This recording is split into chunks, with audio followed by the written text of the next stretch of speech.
which is to talk about the opening match, Bret Hart versus Owen Hart. I'm not going to make any comment for now. I'm going to wait and let you all talk about it first. And why don't we start with you, Tom, seeing as this is why you're here? I don't know if anything that I say can do this match justice, other than to say it is absolute perfection, not only from the in-ring action, but from the storyline and the booking going into it.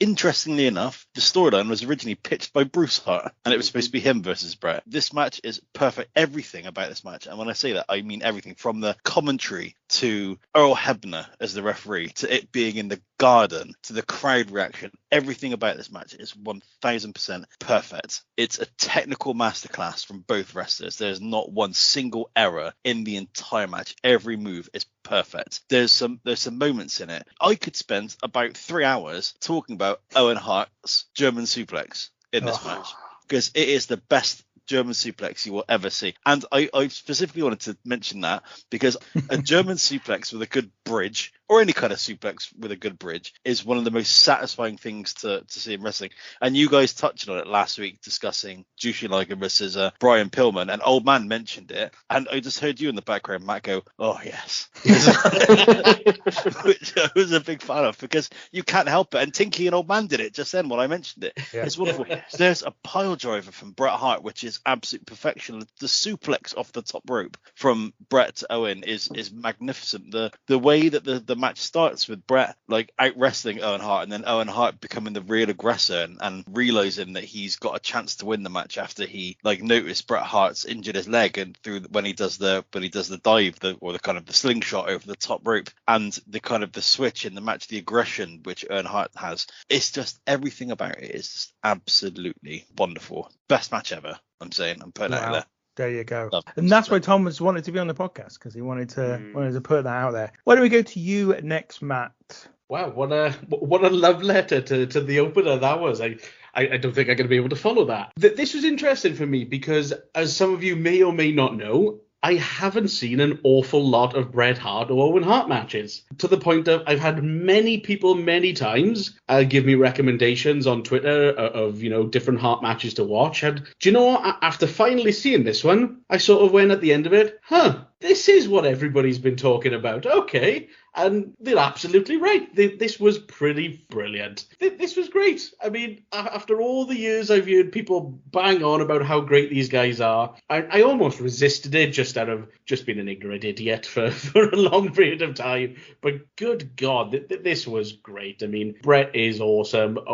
This was some of the first stuff of Owen I've ever seen. Owen was awesome. The stuff they did in there, was so technical, so crisp. You can't fault it. It really does rank up there as one of the best openers. I didn't know the match result in advance, believe it or not, so I was actually a little bit surprised. And then I kind of remembered what happened throughout the show afterwards. I was like, oh, okay. But at first I was like, I was a little bit taken aback. But opening match quality, absolutely one of the best there's ever been. I can't tell you how much I envy you getting to watch this for the first time and not knowing the finish, because every time I watch this, don't know how, I forget the finish. I think it's because I just get so invested in it. And like kind of touching on what Tommy said, there's the thing where like Bret Hart is, and it's not acknowledged by the commentators, but Bret Hart is only doing wrestling moves. And then Owen slaps him and he slaps him back. And that's when it kind of all flips. It doesn't go up a gear because it can't go up a gear, but it just changes the whole dynamic of the match. I'm not going to take everything because we need to leave some meat on the bone for Tinker. Well, mind you, there's enough meat to go around. But I just want to give the last little nod I want to give is to Earl Hebner for the count. The count is so perfect because it's so exaggerated, because they know what this is going to do to the crowd and everyone watching.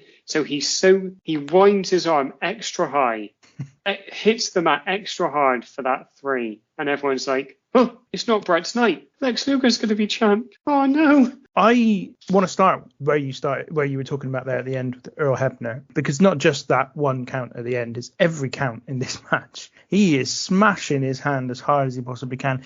I'm so familiar with this show that even the sound of Earl Hebner's hitting the mat sticks with me, just stays with me. It just is so familiar to me. It's really odd. There's something, they must have mic'd that ring in a specific way for this night, because it feels like it stands out more than I've ever felt it stand out in a wrestling show during this one. And he's just phenomenal all the way through. It's just absolutely phenomenal. But of course, he's got nothing on the two men in the ring. And all of my notes, the word that I use the most is the word perfect, because it's just perfect. It is just perfect. I watched it this time because, as most people know by now, I should imagine, this is my favorite match of all time. So this is going to be very difficult for me to watch, and to hear Matt say it was all right, bit overrated, but thankfully didn't do that. I'll be honest, Matt, there was a chat last week that was a genuine concern. It's like, if he says it's crap, then he's off the show.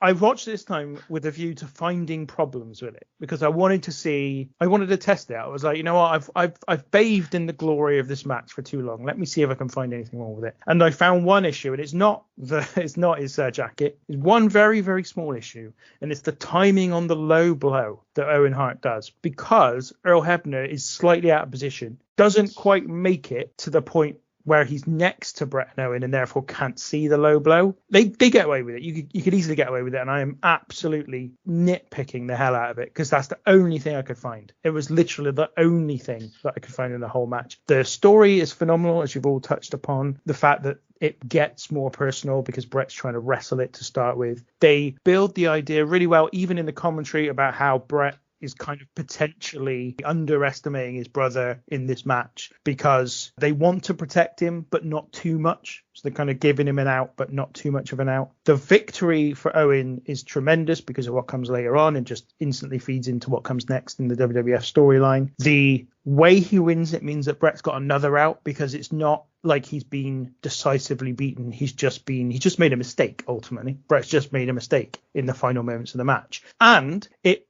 builds in really well to what fans will have seen in the final of the King of the Ring the previous year, where Bret wins the King of the Ring with this very move. He beats Bam Bam Bigelow with the victory roll. So people at the time would have been perfectly excited and on the kind of cusp of thinking, oh, Bret's going to win this now because he's going to do the victory roll, and then Owen to step into it. It's just perfect. Everything about it's perfect.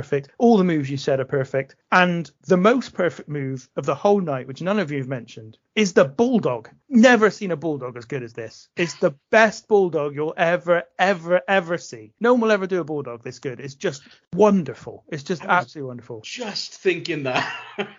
It is magic. When's the last time you've seen somebody actually execute a bulldog in a match? As soon as I saw it, I was like, wow, I haven't seen that in forever. It's just absolutely amazing. I don't know there's not a lot I can say about it other than to say it's just the best match ever. I agree with Tom. It is the best match ever. In my mind, there are more flashy matches. Okay, there are longer matches. There are more important matches. There are matches in front of bigger crowds that have drawn bigger attendances and bigger pay-per-view buy rates. There are matches involving bigger stars. There are all kinds of things that you could argue are better than this, but in my mind, this is phenomenal. And they don't even do anything in terms of, they don't do any moonsaults. They don't do any moves you've not seen quite regularly. There's a pile driver, a German suplex, a bulldog, a figure four leg lock, couple of sharpshooters, a couple of enziguris. They're not underselling any moves. It's not like you might get a match now from any company where they have to hit 7 or 8 different types of finisher to build the drama. They just get the drama out of moves that they use every day, and it's just magnificent. The other thing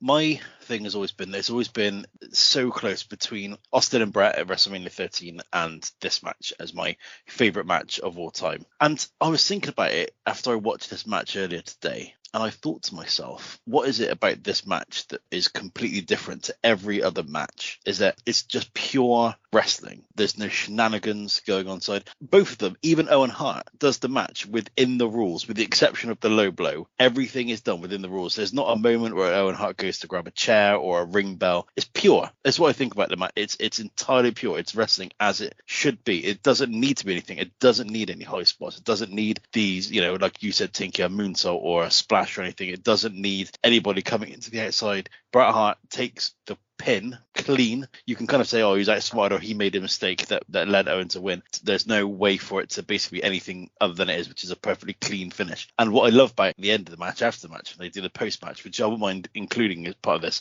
with the exception of Owen Hart's horrible little bit of spittle, which is dried in the corner of his mouth, which is so horrible. Just wipe your mouth. Just wipe your mouth, please. It kills me every time I see it. It's so distracting. And he does balls up the interview a little bit a couple of times. He says, well, I'm going to beat you at WrestleMania. I just beat you at WrestleMania. And then he looks devastated with himself. The poor guy.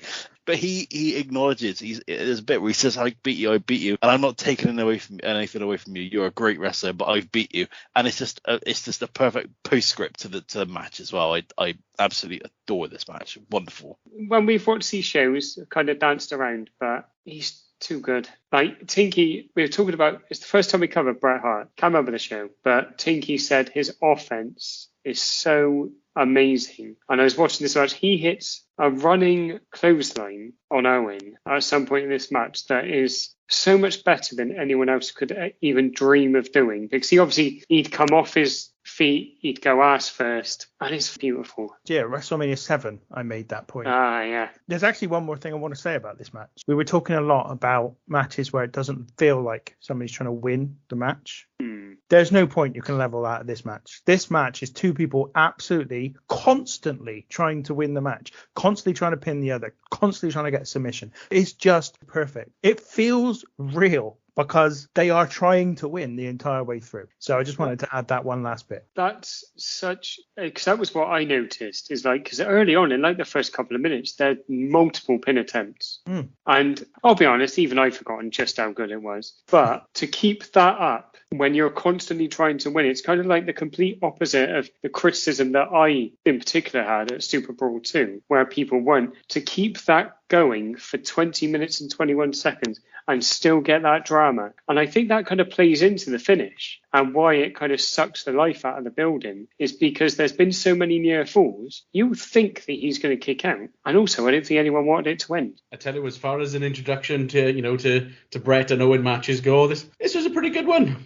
Yeah. Well, unfortunately for you, it doesn't get any better. This is the pinnacle, as we've just said. Well, cool with that then. Obviously, we've talked about our wrestling histories in the past. So, Matt, your first show was WrestleMania 17. So your first match would have been Jericho and Regal. And from my memory, Tinky, this was your first match you ever watched. Well, yeah, I mean, I like to tell that story. I'm not sure it's entirely true because I don't know. The point is I don't know what the first match I ever watched was. It's either the first show I ever watched was either this, SummerSlam 94 or Royal Rumble 94. So it'd be one of those three shows. I don't know. My instinct is that it was Rumble 94 because I would have borrowed it from someone that I knew had VHS videos, but I don't know. And basically, it just feels like the right thing to say. The first match I ever watched was this one because it's also the best match I've ever seen. Yeah. You can't get any better than this.